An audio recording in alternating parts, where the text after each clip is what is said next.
I'm going to explain the context of this evening's distinguished lecture, which is a workshop entitled Imagining the Future, New Worlds, New Arts, New Models, which is being convened over the next 2 days, or 3 days if we include today, convened by a distinguished actor, writer, and professor at NYU Tisch School of the Arts, Anna de Veer Smith,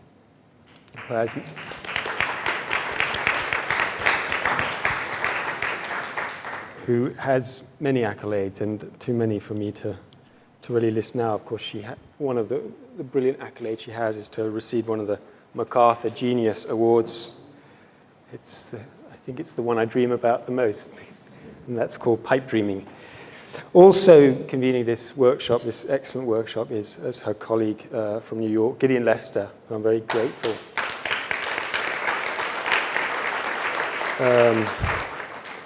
Gideon has a distinguished career. Most recently, he's a neighbor of ours in New York on the Upper West Side. He's director of the Arts Lab at Columbia School of the Arts. So they have gathered in Abu Dhabi. They've convened here over the next 2 days, a truly unique and inspiring group of artists, curators, and art policymakers from around the world and the region, from Togo, Burma, Vietnam, China, Jordan, the UAE, Egypt, and the US, among others, to explore a set of shared questions. To wit, question number one, what is the future of art making in our increasingly globalized world as political, economic, and technological powers shift?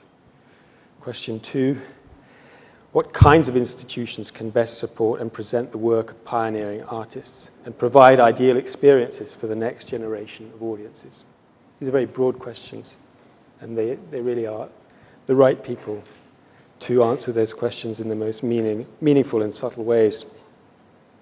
Among the guests is our very distinguished speaker for tonight's lecture, Khaled Abol Naga, from Egypt, from Cairo.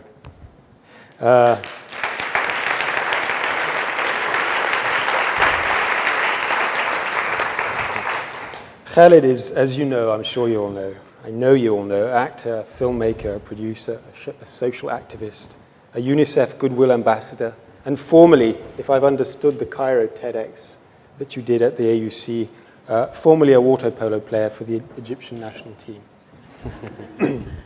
As an actor, Khaled has collected more than 15 Best Actor awards from Egypt, Arab and international film festivals since 2001.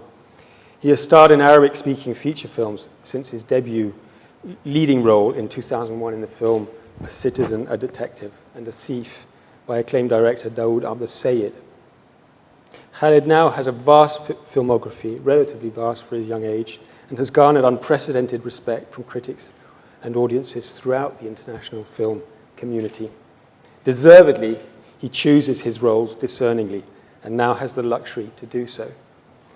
Among his generation of actors, he has a knack of having films picked up by international film festivals. In 2009 to 10, he was the common factor in 3 award-winning feature films outside Egypt. As a social and human rights activist, he has been one of the early outspoken icons from Egypt, promoting social justice, freedom, and democratic change to the Arab world in general, and Egypt under Mubarak's regime specifically. He has played a key role in explaining to the world media and supporting on the ground the Egyptian revolution from January the 25th till now. If I just can make one last reflection. When I first went to Cairo in 1981, I noticed at the airport, because I started learning Arabic, the Quranic phrase, وَادْخُلُوا مِصْرَ إِنْ شَاءَ اللَّهُ آمِنِينَ, which means, and it's the phrase of Jacob to his sons as they go to Egypt, and enter into Egypt safely. It's a very auspicious area for people visiting Egypt to read, but it seems that now it means what it really means more than it ever has in the last 40 years. So let me just say that Khaled will this evening speak at TED style, I think, on the unifying Arab awakening, a collective consciousness, power of the people versus the people in power. It's a great pleasure to have you here. Thank you. Thank you very much. Thank you so much. This has been probably the best introduction I've ever had in my life. I didn't know a lot of stuff that you said about. No, really, what happened changed everything, and really didn't, I really mean it when I said I forgot a lot of things that I might have done in my life, because when big changes happen in life, we actually do change. It's like rebirth.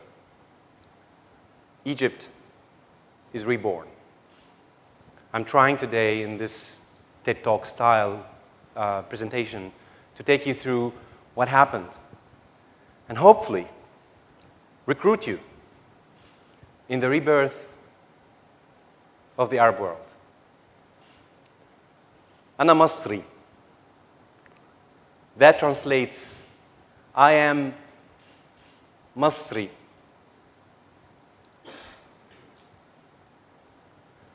Ana Masri translates, I am Masri. A lot of people think Egypt, Egyptian. It's the only country in the world that the name that the people have for the country is still not used by the world. I think it's about time. Egypt is Masr.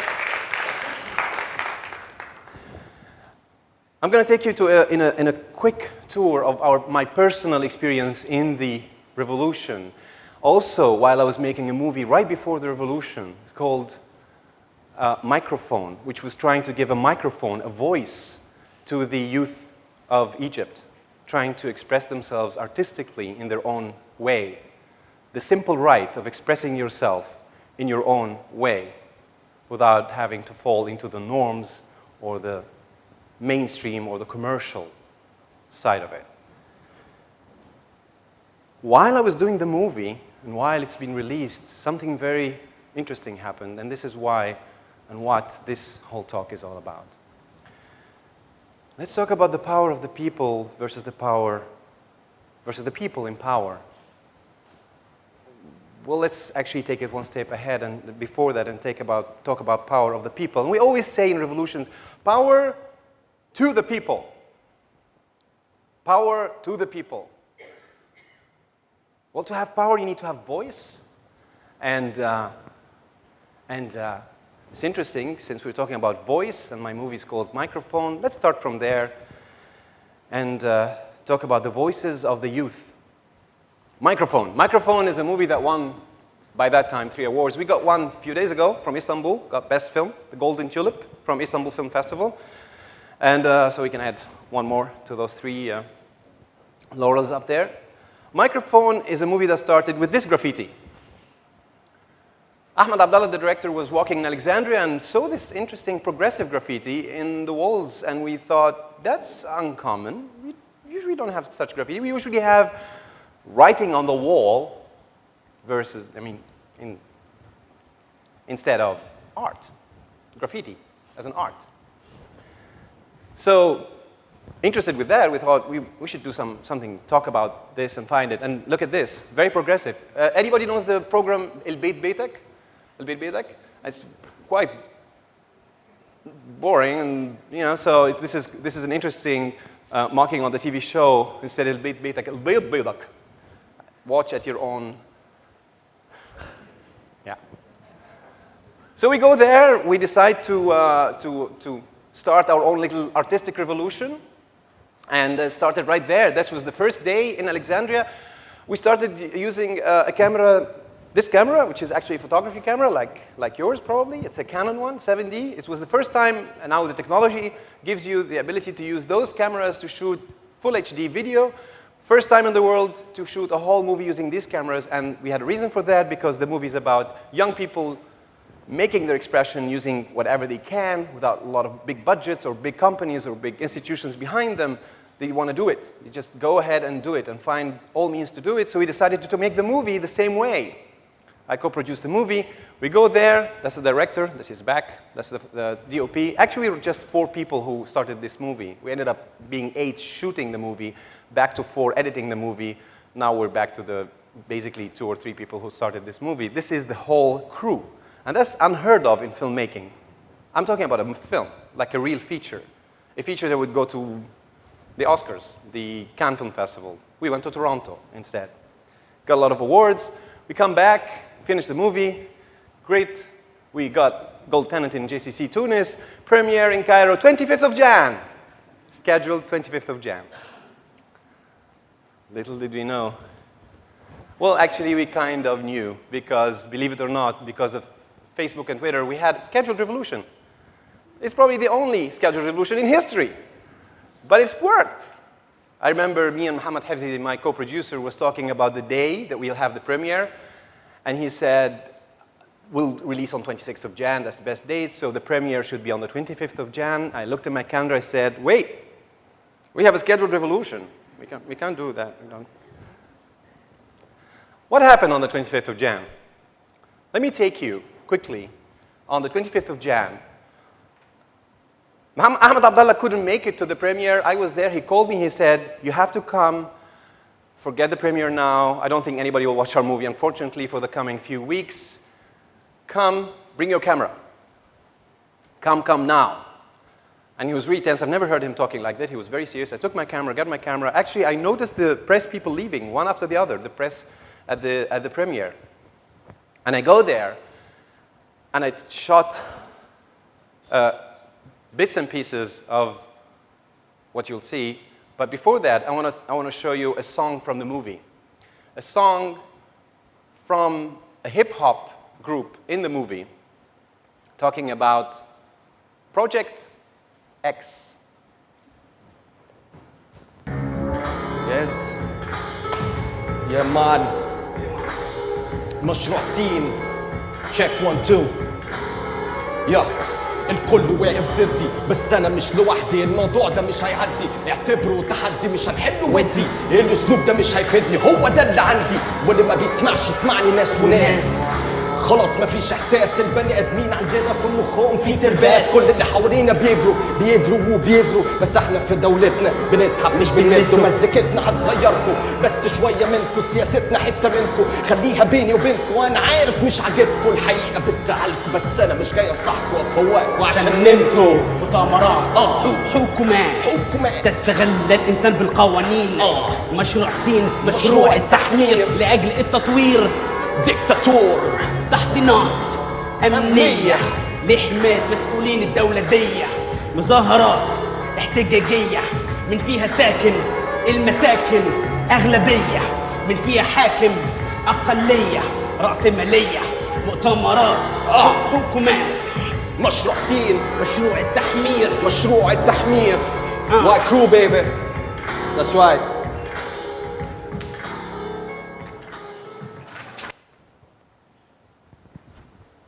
Did these people know we're going to have a revolution? Cynthia Schneider, a friend of mine, told Anna DeVere-Smith, the artists knew that there will be a revolution. They knew. I met Cynthia earlier, before the revolution, in Alexandria. Actually, we were shooting the film, and we were talking about how kids are talking about a revolution, how kids are saying, you know what, this can't go on. But nobody really believed that a revolution will happen. So, right after the movie, Bouazizi burns himself in Tunis. We all know the story. I'm going to skip to this image. Tunisians are happy. They got rid of their dictator. But what happened? So is it despair is the engine of hope? I always believed in that. I always said, and we talked about this today, despair is the engine of hope. Yes, it is. The more desperate you are, the more hope you have to live. Otherwise, life doesn't go on. But also, if you have more despair and just keep hitting bottom, despair becomes anger, and anger becomes energy, and energy becomes revolt, and they clash. They just keep clashing. This is near Tahrir, trying to get into Tahrir. Tahrir is like the center of Cairo, and this is where every revolution claimed to claim that it exists. If you go to Tahrir Square, you made it. If you claim Tahrir Square, you made it. That's in 1952, 1919, all Egyptian revolutions. They claim Tahrir Square, they are here. Nobody can say you didn't have a protest. By then, we didn't say we have a revolution. We just wanted to go there and make a point. Tahrir. What happened? I had no idea this will happen. This is a picture I took from a balcony of a friend of mine. I was very lucky to have an apartment of a friend in Tahrir Square looking down, having goosebumps with people coming in and in and in, and it just, millions of people. What happened? And no cell phones. And no internet. Facebook and Twitter. And curfew most day hours. And the curfew kept increasing. This is probably at a curfew hour. This is a curfew hour in Tahrir Square. Army planes and tanks all around. You can't see them. They're under people. People are all over the tanks, and it's just covered up with people. It's a sea of Egyptians. What happened? And probably this image at that time, nobody saw, because they made sure there's a media blackout. And you probably know the story by now. But what is it? What happened? It's almost like all those people communicated in a way that we never knew. How did they tell each other? How did that happen? If it's maybe the Egyptian cultural DNA. I mean, we all thought, where is Egypt on the map of the world? Where is Egypt? This country with all this history, with all this culture and an amazing, amazing culture. Where did it go? So I guess it's back. Is revolution the art of executing people's aspirations? If we all have the same aspirations, then probably somewhere in our cultural DNA, something said, go. Go. It's now or never. And we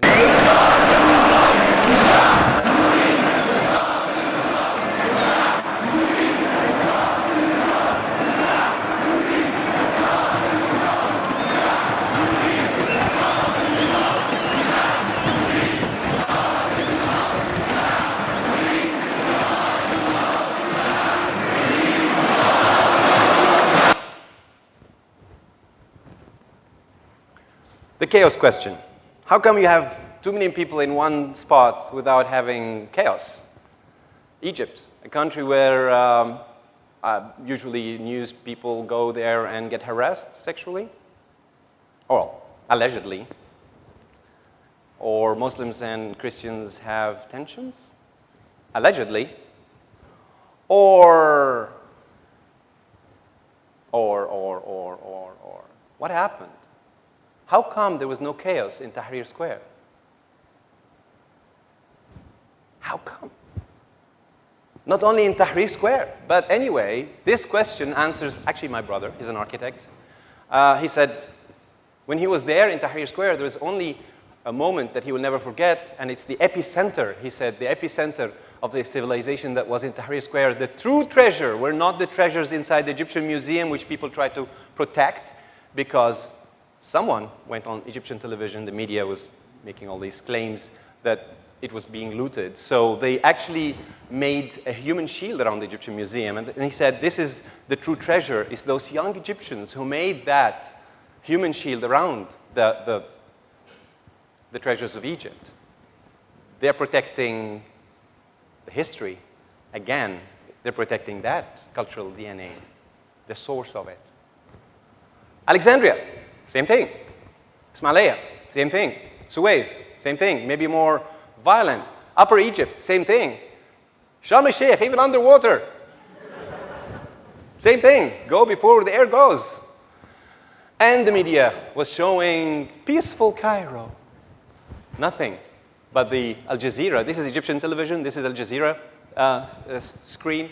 This is the media campaigns against people. This is what we're people facing. They're facing media blackout and complete lies in the media. But then we have also heroes like this one, Hala Fahmy from Egyptian television. She decided to leave and put an ad. She said, they were asking me to say lies, and I'm not with them. I'm coming here, and she came to Tahrir. Tahrir became liberated from all the lies. And all those free people who wanted to live and come and stay, come with the free people and claim a new free Egypt, decided to come to Tahrir and became the epicenter of a new country. It's being born. People changed. TV hosts who kept doing what they were supposed to do couldn't do it anymore. They just walked out of the TV building, which is actually close to Tahrir Square, and went there and put an ad and saying, listen, I'm with you guys. This story was repeated many, many times, but then we lost those. 380 claimed, but it's actually probably more. Some statistics say 1,000. We lost young Egyptians by sniper bullets. This is when it became ugly. We could have had another Tiananmen Square. We know that by now. But thank God, the young officers on the ground defied the orders. Now, Mubarak and his sons are being prosecuted because of that as one of those charges. They're dead. We lost them. And they're very smart kids, because they were those kids were the ones who went to Tahrir and were on the front lines. They are the smartest kids of Egypt. Some of them, unfortunately, are gone forever. They're not going to see the free Egypt. But what did they ask for? What did they chant when they were killed? Silmiya, silmiya, silmiya. Peaceful, peaceful, peaceful. They chanted, لا مدنية لا دينية لا عسكرية عاوزينها لا عسكرية لا دينية عايزينها مدنية عايزينها مدنية. Not religious, not militant. We wanted civil, modern country. All those chants they sung, losing them gave the whole revolution more momentum. But there's sponsors as well. Al Jazeera, this is Al Jazeera in Arabic, there. And Twitter, of course, Facebook. Eid al-Shurta, which is the day, 25th of Jan, is the police day. And I can't read that, but there's somebody thinks of another sponsor. So we had sponsors, and it's fun. Going to Tahrir Square, Egyptians decided to make it fun. Fun. Sarcastic and fun.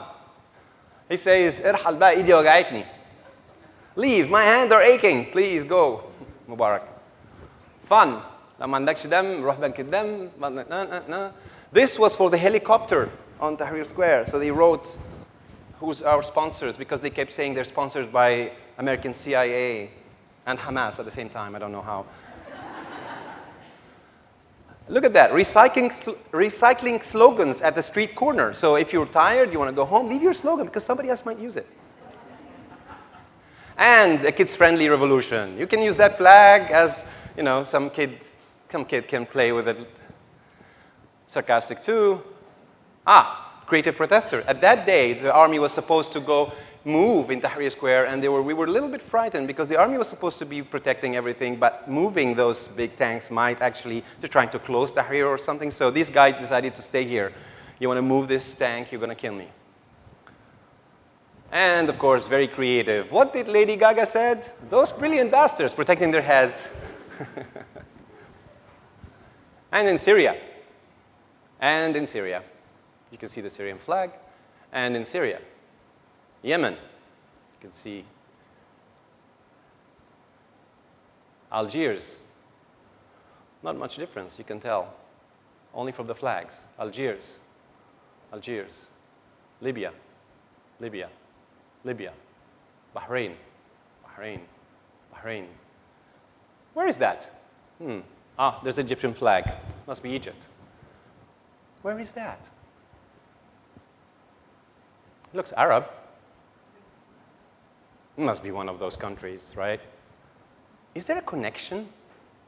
Because they chanted the same sentences, same songs, same chants. At the same time, they inspired each other. Look at that. This is the Syrian flag, but it's in Cairo. What's going on? A giant Syrian flag in Tahrir Square, 8th of April, in solidarity with the Syrians revolting. And again, Syria, this is Libya, Syria, Egypt, Tunis, all the Arab flags. Is there collective Arab consciousness about this? What's going on?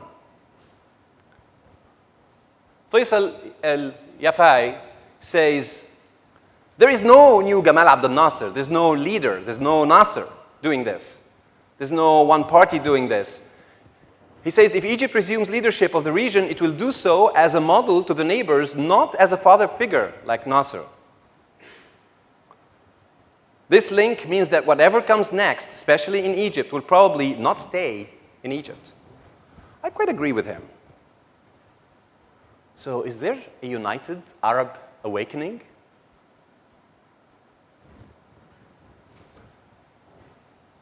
I'm sure that every Arab sitting in this room would love to see that happening. I'm sure that every Arab in the Arab world would love to see that happening.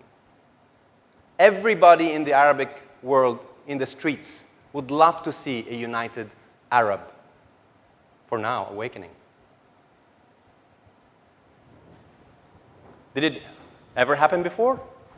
I was in New York and I watched an amazing movie called a mixtape of the Black Power mixtape. And I saw images that reminds me so much of what's happening in Egypt. This is the Black Revolution in the USA, and this is the Egyptian Revolution today. They said almost the same things in that documentary. It happened before. Actually, it happened in every revolution. But what about chaos? We're talking about bigger than Tahrir now. In an article by Amy Iskander, who's a sociologist, who happened to be in Tahrir Square, she just moved to Egypt. And she happened to be with me because she wanted to take some pictures, and I connected her with friends, with the balcony of my friend to take pictures from up there. And she actually witnessed this, and she said, looking from outside, all the forces of stability is coming from the people. And all the forces of chaos is coming from the government. They cut off internet, cell phones, whatever, but that's too in the beginning. But then they released the prisoners from the jails so that to create more chaos. They withdrew all security, even traffic police from the streets so that we have chaos. Can you imagine? And everybody in the streets, in Tahrir, in the big, massive assembly of people was always safe, was always great. Egyptian young people created ad hoc clinics and set up by volunteers to treat the injured in demonstrations. Egyptians organized neighborhood watches. They set up barricades and checkpoints to see the ID of every person going into an area or their neighborhoods. Ordinary civilians set up security checkpoints around Tahrir Square. People took over. You don't want to protect the country? We'll protect it. So, judging from that and this is a mapping of the Twitter world during the revolution. I'm this guy. The red is in Arabic and the blue is in English. So I have another blue one somewhere, which is probably bigger, somewhere here. I tweeted in English a lot because I wanted to get the world to know in English what's going on. And I hope that helped. So how, who, why, what happened? Who are those people? This is one of them. And this is why it happened. This guy works for Google, Wanim, now world famous. Zenobia, she doesn't appear, she just puts this face, which you will know about soon. Libyan revolution, the other guy. So there's a connected social networking that's behind this. And this is the fuel. This is the backbone of the Arab awakening. Is it leaderless? Well, there are leaders of change, like Dr. Baradei, who started this a long time ago. He started to talk about it. Unfortunately, he's been completely campaigned against in the media and till now, but he's probably in a much better situation right now. But it's led by the people. It's a leaderless revolution. And that's the beauty of it. We don't need leaders anymore to start a revolution. People led it. It's that collective consciousness led it. And that's why it's very strong. And that's why nobody can defeat it. And that's why it's irreversible. Will it continue that way? We'll find out. But with your support, and that's why I want to recruit you today, I think we will. Again, Cynthia Schneider said it. The artists knew. This is a scene from a movie. That's not a real shot. This is not from Tahrir. And in this film is called Chaos Now, Hiya Fawda. Is it Chaos? And by the late Yusuf Shaheen, predicted a lot of the things that happened or happened just before or now. Why? Going back to the premiere in Cairo on 25th of Jan of the movie Microphone, I want to show you what I shot.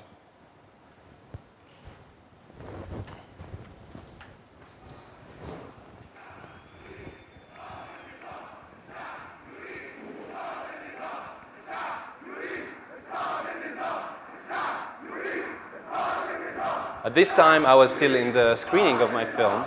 My film director was already one of those people. And then, by nighttime, when he called me, he said, "Come here." I took my camera, and there I am.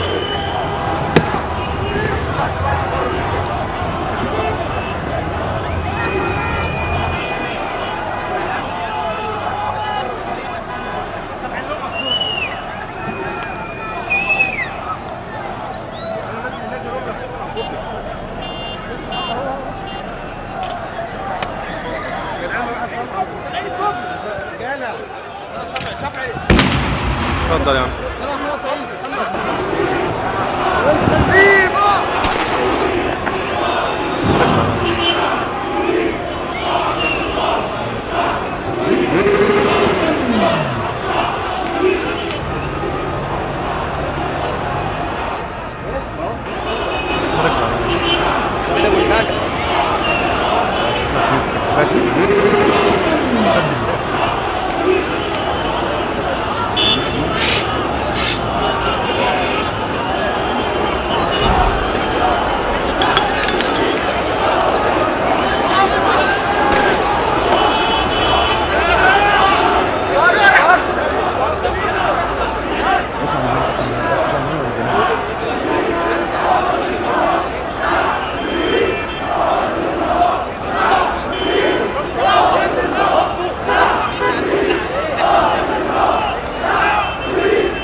واحد دغدغوه الله ينتقم منهم.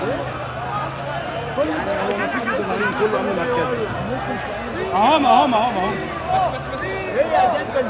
بس يا استاذ ما تتكلمش يا استاذ.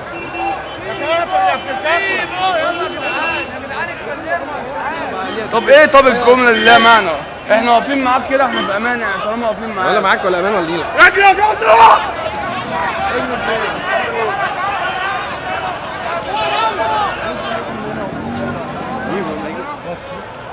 لا يا عم قاعدين نتكلم يا عم، ده موتوهم الضرب.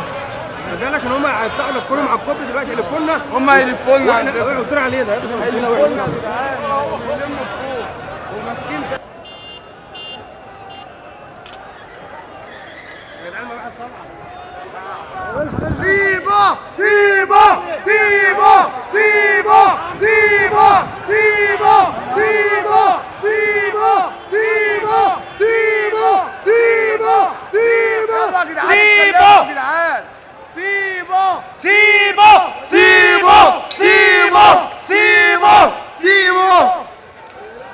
يا كلاب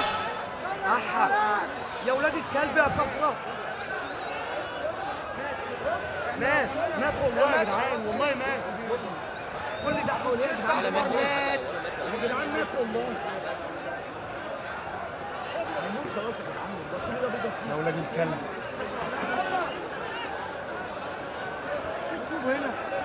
لا ما تريش طوب، هتقع على ما هتاخد اي حد. ما انت هتحدف طوب هيحدفوا علينا قنابل، هيحدفوا علينا طوب.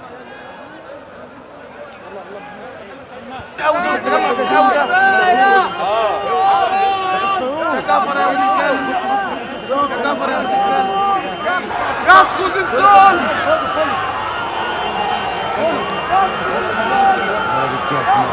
عاشت الحرية. ولا فاهم اي حاجة. بحث بنت كلب جاب واحد كلب. بص كلاب والله كلاب. والله عشان نلحق نوصل اسعاف قبل ما يفضلوا يزحفوا لحد ما نوصل. يلا يا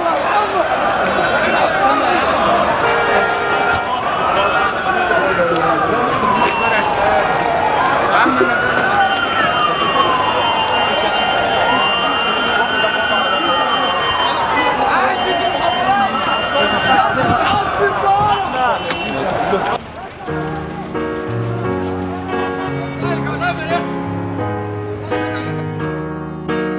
It's very bad for my government. I haven't food, I haven't anything. Me and my children, I will die today.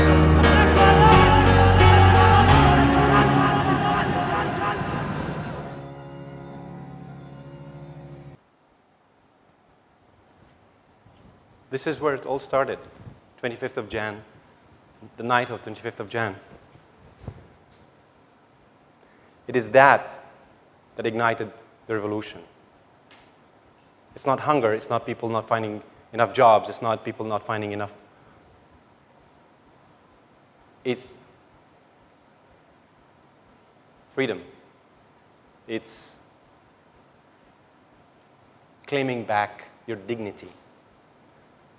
It's claiming back your country. And that's what made the Egyptians, right after the ousting of Mubarak, clean up the streets,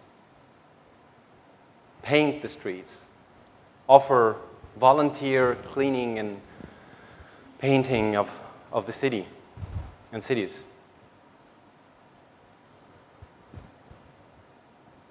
Why? This is another face why. This is Khaled Said, a young Egyptian who were murdered by the police because he refused to be treated badly. The police said he choked on a bag of narcotics. But because of social networking, we saw this.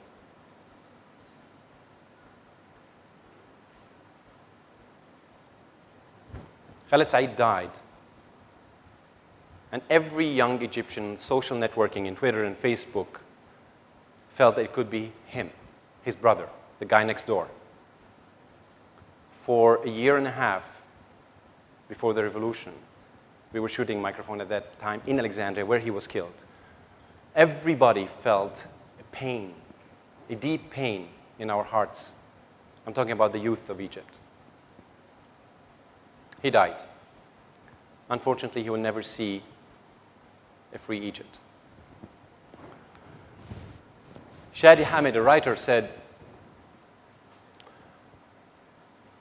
quoting a sociologist, Charles Kurzman, no state can repress all of the people all the time. I agree with that. I'm going to skip another video about what happened to other Egyptians, young Egyptians in Egypt before that. But I just wanted to reiterate, why did it happen?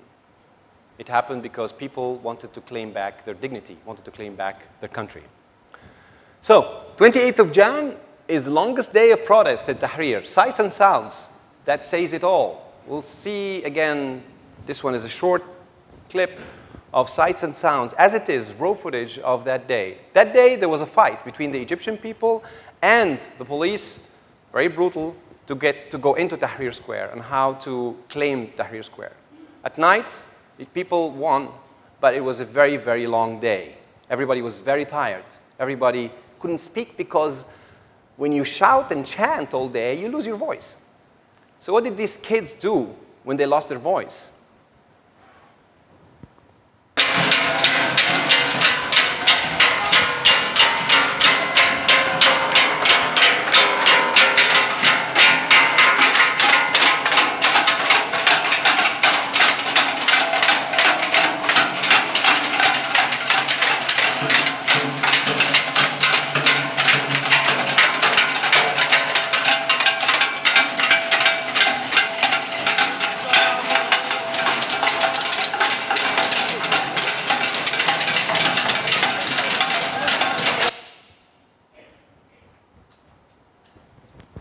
Creative, huh? If I did this as a scene in a movie, people will think that's very creative, but it probably doesn't happen in real life. That's what they did. Every canister, made in USA, by the way, every canister of tear gas, every rock that was thrown on them, they used it to create that eerie rhythm. Sights and sounds against repression. It's sights and sounds against oppression, social injustice, corruption, denied voting, torture. Sights and sounds calling for freedom, equality, democracy, social justice, civil, modern state. And now, I want to recruit you all to stand by the Egyptian revolution. If you believe in these, you must stand by the Egyptian revolution. Because by doing that, you are being, first of all, honest to humanity. And you should never let anyone take that away from you. They just want to be free. Power to the people, power of the people versus the people in power, which we know now that it's much stronger than the people in power. So please, be part of our unifying Arab awakening. Be part of a collective consciousness of humanity to bring freedom to this part of the world. Thank you.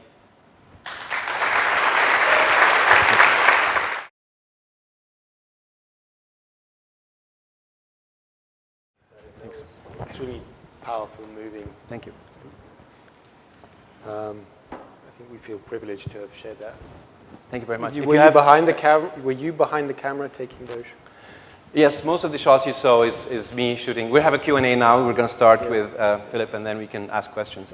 Yes, most of these shots that you saw today are parts of the documentary I'm working on, which is Tahrir, Liberation Square.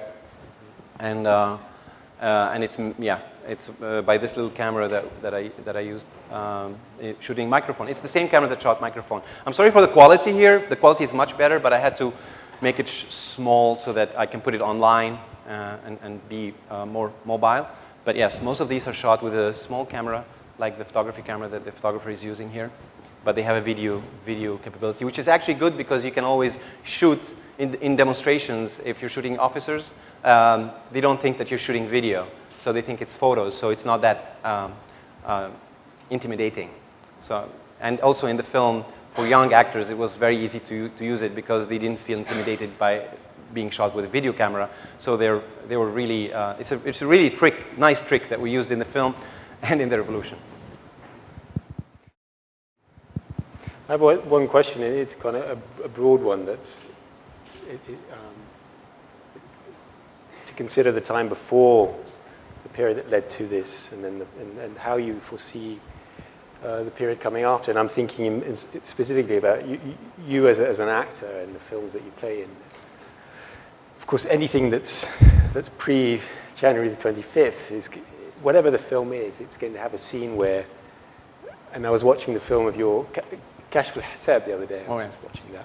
And there was a scene where there's an office, and there's a picture of Mubarak there. So it strikes me that, and it made it clear to me that any film, any soap opera, any almost artistic product of Egypt to this time will somehow remind the Egyptian people and even beyond about that period. So there will be a period of reevaluation. That was one part of the question. The other thing is I was wondering how you see your own role as an actor evolving now after these important events in the, say, next 2 to 5 years. Can you see yourself acting in films, and will you see them? Because I imagine it must be hard to do anything in Egypt that doesn't somehow come out of these events. Let me answer the first question. Yes, people will remember. The system in Egypt had Mubarak's picture in every court, in every official building, which is actually, I think, will appear in every single movie or soap opera that was shot. And I think it's a great thing because we will always remember. We will always remember. So I think it's a great thing to have that. The system was a dictatorship, but with a lot of makeup on. But the makeup was so thick to the point that it cracked. The people saw through the makeup and they knew what was going on. Actually, literally, Mubarak is a lot of hair dye, but that's. But actually, I'm talking metaphorically as well. So no, that's your first question. The second question is, how do I see myself as an actor? Actors have to be honest. I think actors all over the world have been on the edge of calling for freedom and social justice and all these issues. And most actors in the States do that, and in the world do that, and I don't see it any different in Egypt. A lot of actors, not only me, there's Basma, there's Amr Waked, there's many actors and filmmakers, especially filmmakers actually, because it's the film, are trying to be as honest as possible to what's going on before and now. So it goes on, but I believe that we have to take this and not let it go. Don't turn to be a spectator. You have to use the momentum and recruit as much people as you can into this. Make the whole world change to the better. Make everybody you know knows exactly what happened. Tell them what was the spirit and how it will go on. And this is, I think, the role that not only an actor or a filmmaker, but an Egyptian who was one of those millions. I will never be more proud in my life than being one of the millions who stood in front of media campaigns, rubber bullets, tear gas bombs, real bullets, and just be one of them and chanted peaceful, peaceful, peaceful. Silmiya, silmiya, silmiya. I will never be more proud in my life. It's an amazing feeling. You go into this millions of people in Tahrir Square and you feel peace. It's almost like something happens. Somebody was talking about places where you go and you feel all of a sudden at peace. People took their families, their kids there. So this is what we have to convey and keep that spirit of Tahrir, the epicenter of the Arab awakening, alive. So that's what I'm trying to do here, and trying to do it as honest as I can.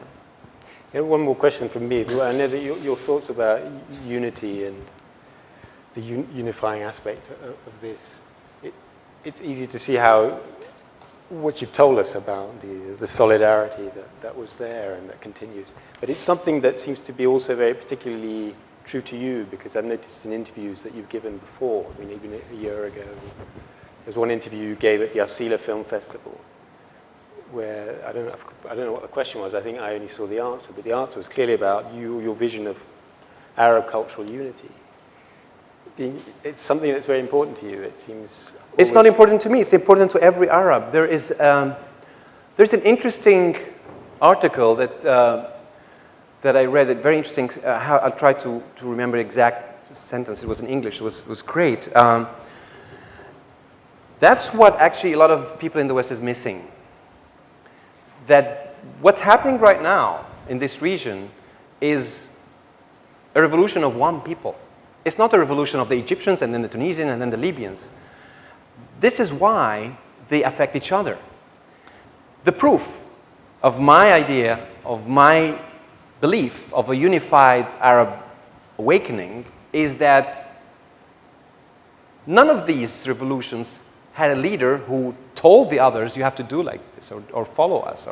No, people were affected and felt this affinity of this culture is what actually connected them. It is that consciousness of being an Arab, belonging to the same people. And this is what the West is missing. This is what a lot of people are missing. That the Arabs believe they are one people. And that if there's any Arab here, raise your hand if you agree with me. There you go. Raise your hand if you don't agree with me. No one. See? None whatsoever. And that's the whole point. There is a unifying collective consciousness that the West completely either ignores or doesn't get it. This is a revolution of one people, not of different people. They're governed by different people in power, but they are one people. This is how they feel. And this is why it's happening right now. Khaled, excuse me to call you Khaled and skip the Egyptian etiquette for saying Please call me Hadritak Khaled. wa Sayyid. To be honest with you, I want to hug you and say, I'm so proud of what happened. And I wished, and when I watched what happened in Egypt, I want to be there. And when I saw you on TV, I felt I was there. We need someone, in a way, I don't know why it's psychological or what, we need someone famous or known to see on TV sometimes to say, yes, there's someone representing me. So I bow for all Egypt. And my question, you're asking us and recruiting us like now, how? And give a message, please, for everyone here. Say something that any one of us can do to be part of this amazing, inspiring. The best thing you can do right now is to find everyone you know and tell them about this. Get them to support, recruit people to support the Egyptian and the Arab revolution. This is much bigger than me talking on TV or you talking here or me talking to you, or this is much bigger than the revolution in Egypt alone or Syria alone or any Arab country. And it doesn't have to be a revolution in each and every country. A revolution doesn't have to be millions in the street. The revolution happens here. You think, and I said it this morning, and I would love to iterate it again because it's very important. It's not ousting a ruler or a ruling family in any Egyptian, in any Arab country, but it's the ousting of fear. The ousting of fear is what the revolution did in Egypt and Tunis and hopefully Libya and Yemen and all the Arab countries. We have to stop being afraid so that we can really go on and join the human race, the human culture, and become part of the world. We were not present. Where are we?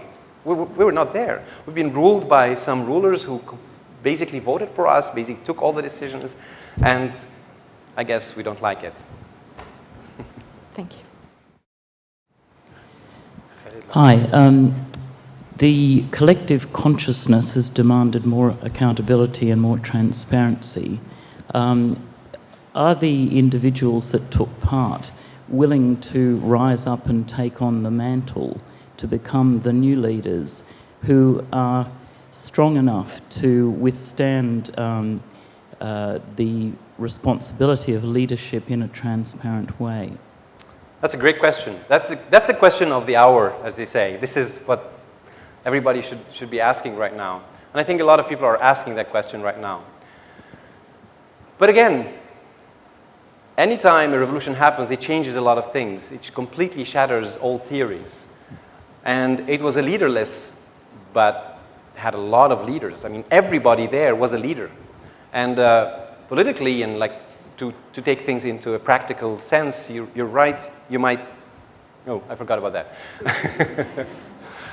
You're right, you need some accountability and people who are accountable and just take the responsibility and become leaders. Now, that will take some time, I believe, and it's happening right now. And this is why the Egyptians, 8th of April, were actually demonstrating, a lot of people, millions again, in Tahrir Square against the military rulers, saying you're not moving fast enough. You need to prosecute those who ordered the killing of Egyptians and so on. And it happened now. Now, if you go back into the details of these news, you'll find that there are something that is called the Youth Assembly now. The Youth Assembly is probably a platform where leaders are getting out, but it takes time for these youth to become political leaders. They don't want to be politicians, and that's a big problem because politicians have had a bad name for a long time. They didn't do anything. They were just decor. And the other politicians in power, of course, they're ousted now and nobody wants to be associated with them. But having said that, why do we have to think the old ways? I think right now we have to be creative about how we do that.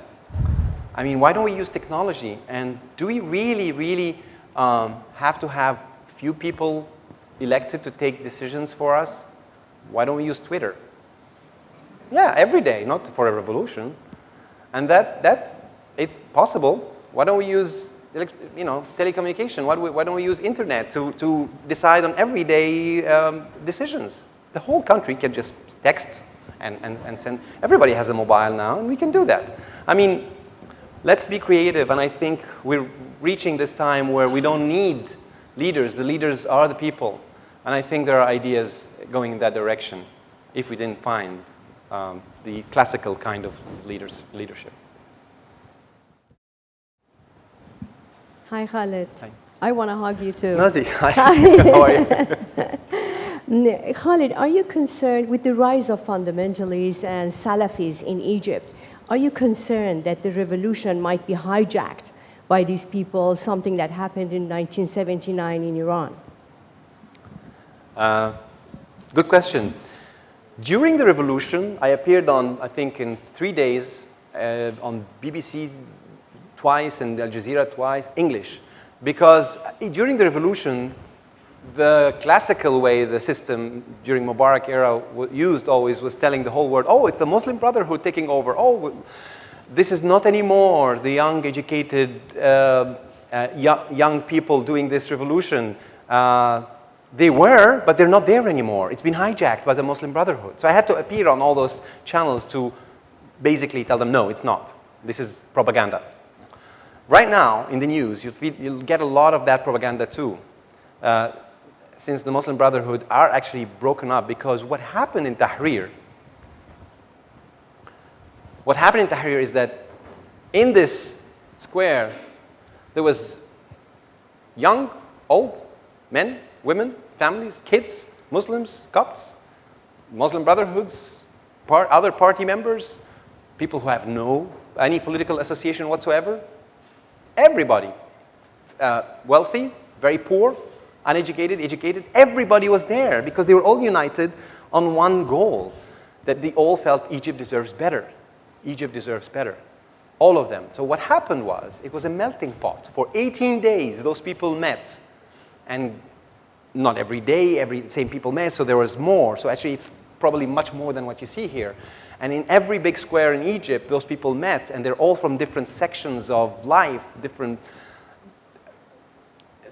just all kinds of walks of life. So what happened, this melting pot made those young Muslim Brotherhood and those Salafis and whatever, all of them, all of a sudden, stopped being afraid of the enemy, which for Copts was Islamists, for Salafis was whatever, girls with no veil that were there, I don't know, whatever.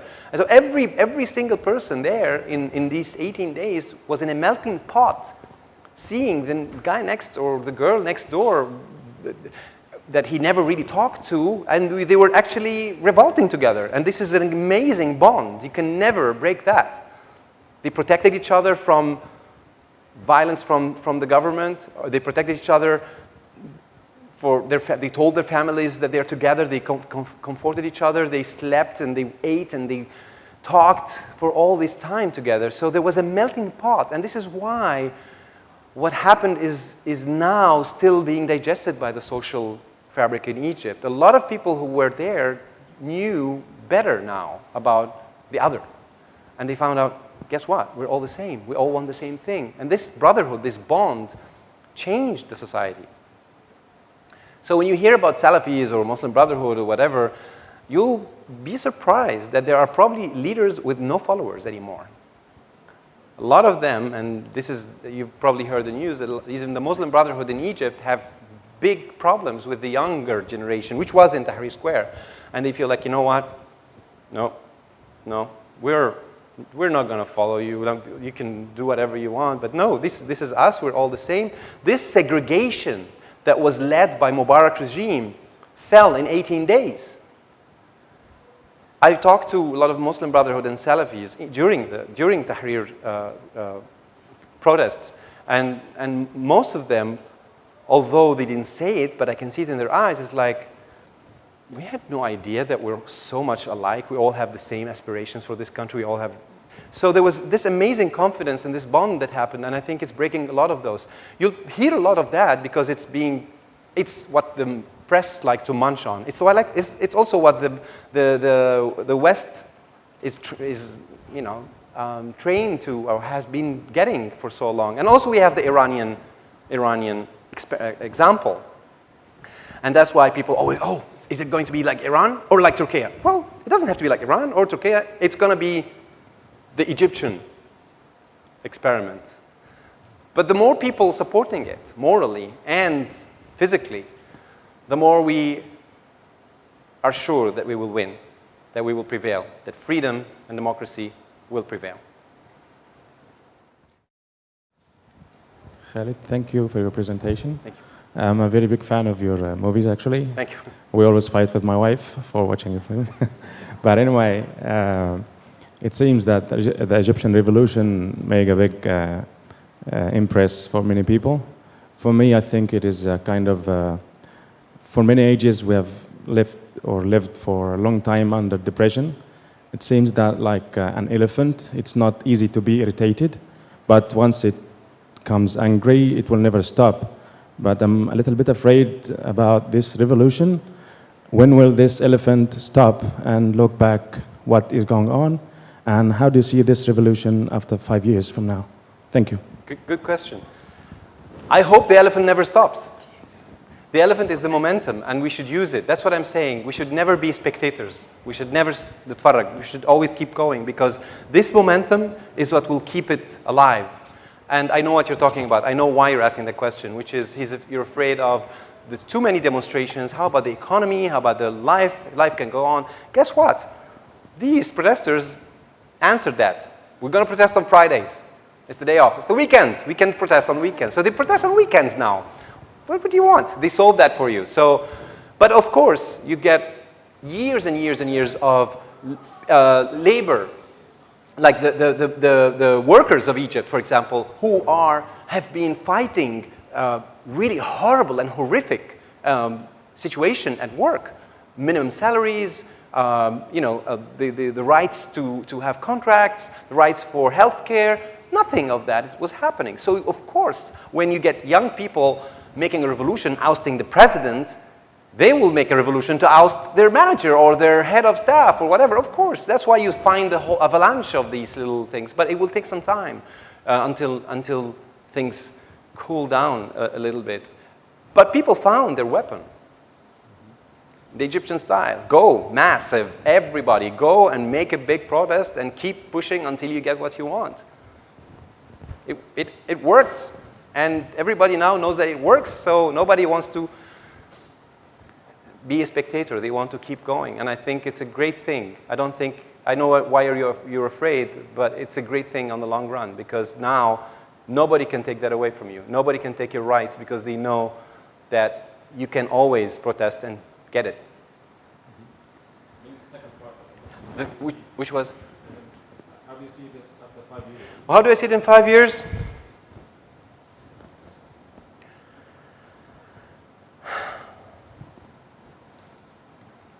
A unified Arab world, if not by federation and stuff, but at least a real union. This is what we all want, isn't it? Deep down, we all want that. We are one people. We know we are one people, by history, by language, by the feeling that we've been in the same historical line. We've all been occupied by the French or the British or the Turkish or the Ottoman Empire, and we got out of that. And then we had our revolutions and the big leaders like Nasser, and then all these eras. And then now we are all feeling for the Palestinians being under repression in Palestine, for the occupation and destruction of a fellow Arab country, Iraq. We all feel for them. There is not one Arab who doesn't feel what happened in Iraq is a crime. The Iraqis are entitled to have their country back. And I believe this will work. This will work. These revolutions will work. And Iraq will join that and will become united. It's known that Western countries are for a large part responsible for the old situation, actually. So how do you relate to these Western governments now? Who? Who relates to who? Well, the Western governments have but who? You're asking me as Khaled or? Yeah, you as a person. As a person, okay. Okay. I don't, as a person, relate to anything but a person. I like to relate to people.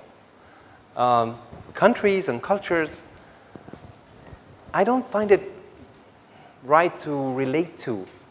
I relate to people, but I cannot relate to a country or a culture because I believe, and usually this is an artist thing, and you're an artist, you probably agree with me, that artists have no country. Humanity is our country. When we make film, this film travels across borders because the language of honest art and film is the language of emotions.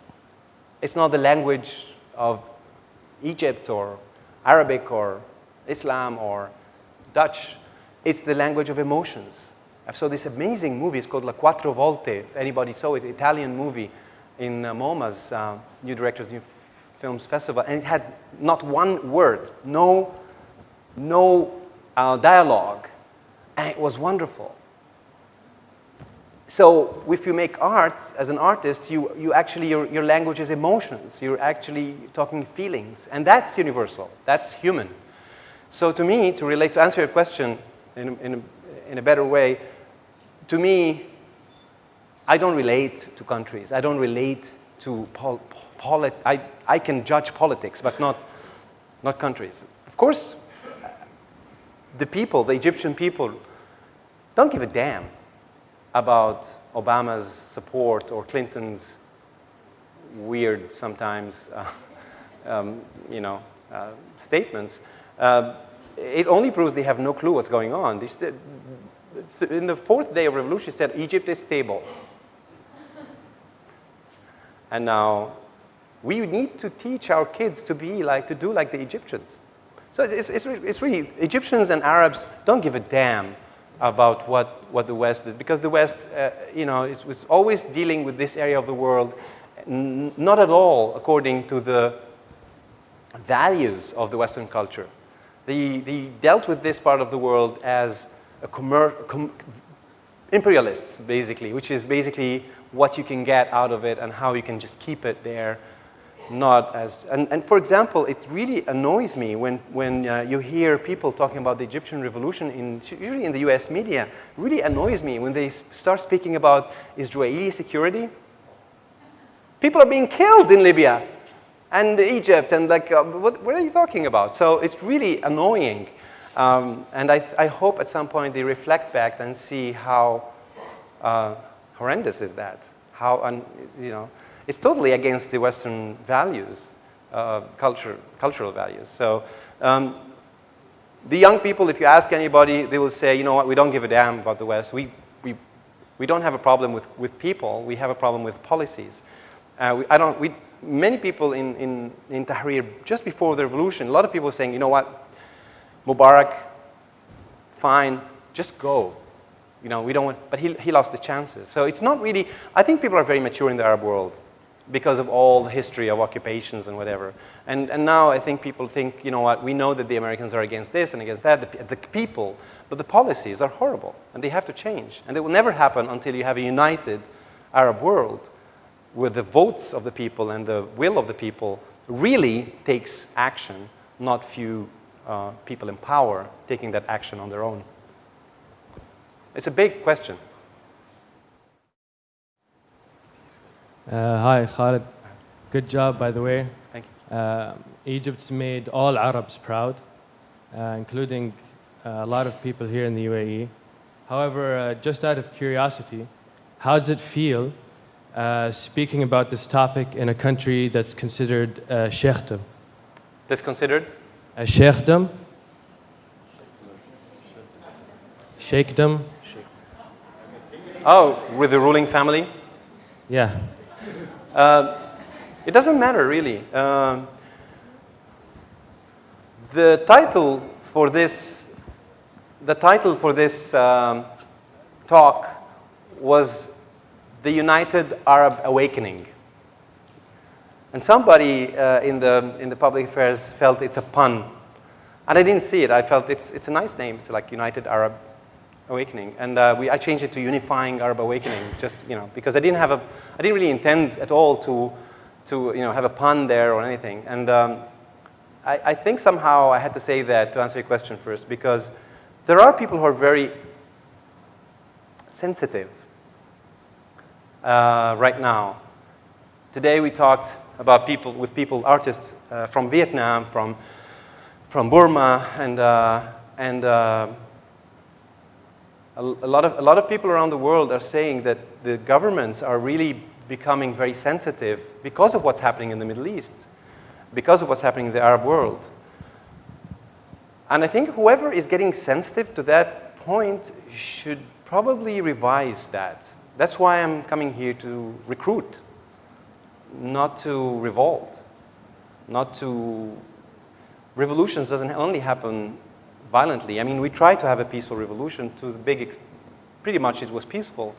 Unfortunately, in Libya, it's not yet. And unfortunately, in Tunis and Egypt, it's been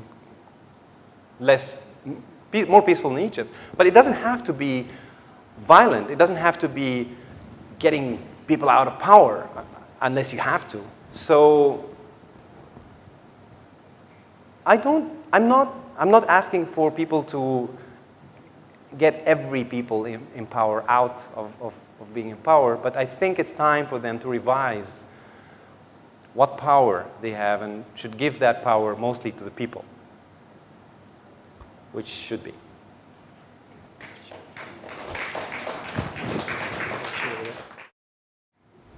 Hi, thank you. That was really inspiring and fascinating. I was just wanting to ask what percentage of women were part of the protest and how far you think this contributed to the peacefulness. Because, for instance, in the army and in the police, it's all men, as far as I can see. I can't hear you very well. Sorry, is that better? Yeah. So what percentage of women were in the protests and how far this contributed to the peacefulness?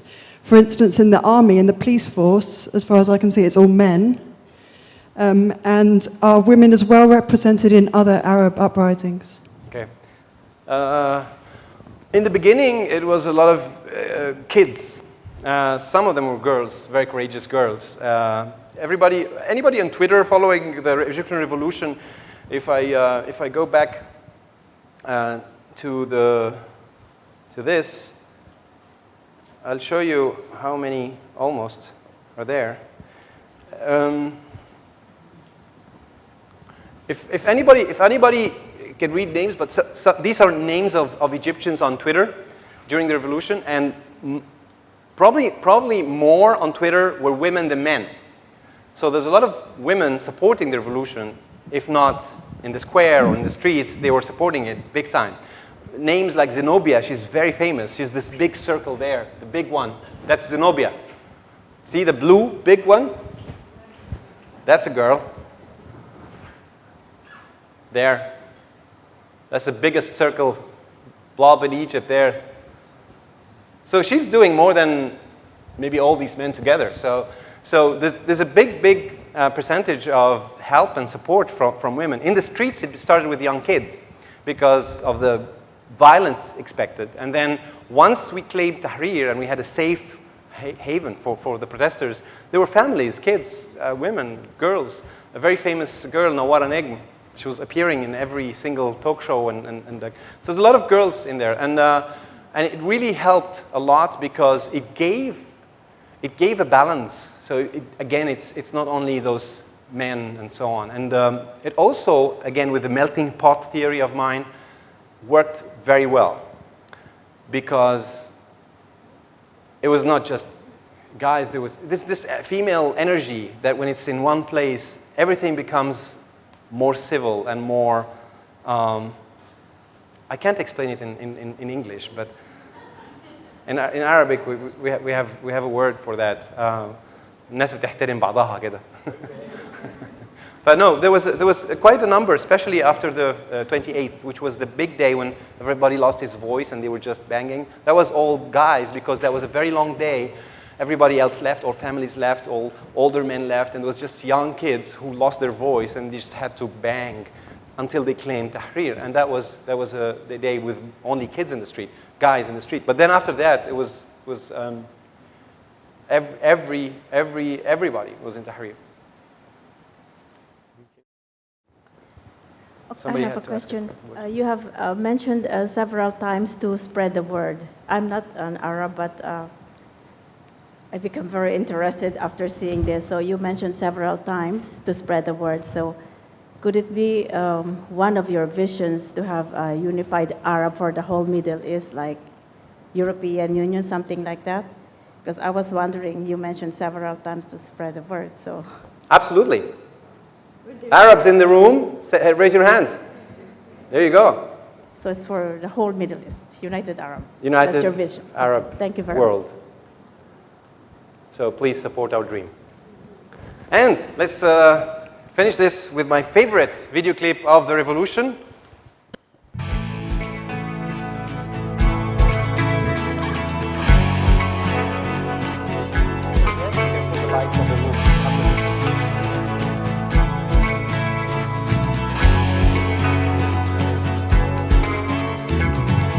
نزلت وقلت انا مش راجع وكتبت بدمي في كل شارع سمعنا اللي ما كانش سامع واتكسرت كل الموانع سلاحنا كان احلامنا وبكره واضح قدامنا من زمان بنستنى بندور مش لاقيين مكاننا في كل شارع في بلادي صوت الحرية بينادي في كل شارع في بلادي صوت الحرية بينادي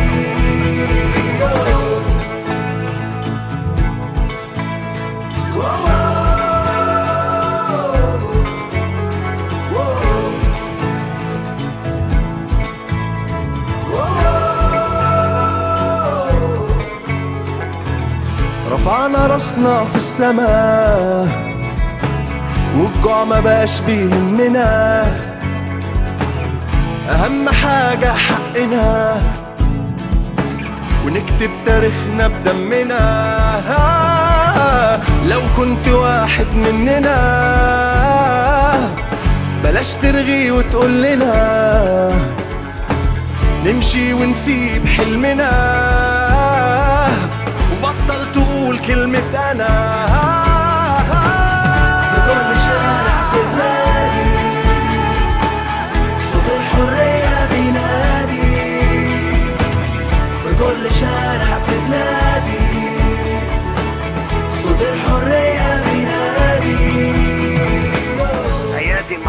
عربية سمرة ليها في التمييز ممدودة وسط الزئير بتكسر البراويز. طلع الشباب البديع قلبوا خريفها ربيع وحققوا المعجزة صحوا القتيل من القتل.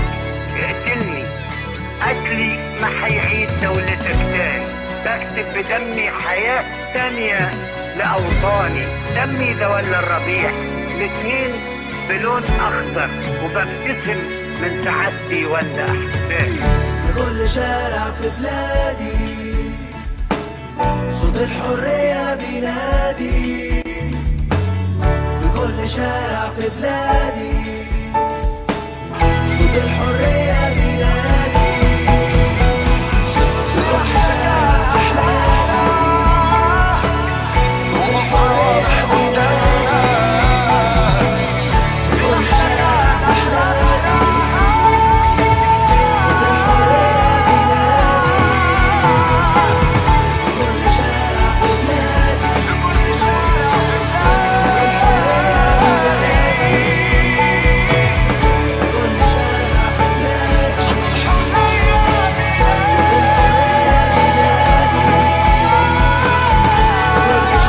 في بلادي صوت الحرية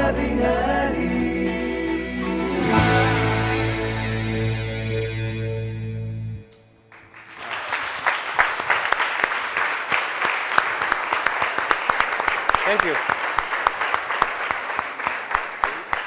Thank you, Khaled. Thank you very Please much. join me in thanking Khaled again. Thank you very much. Thanks.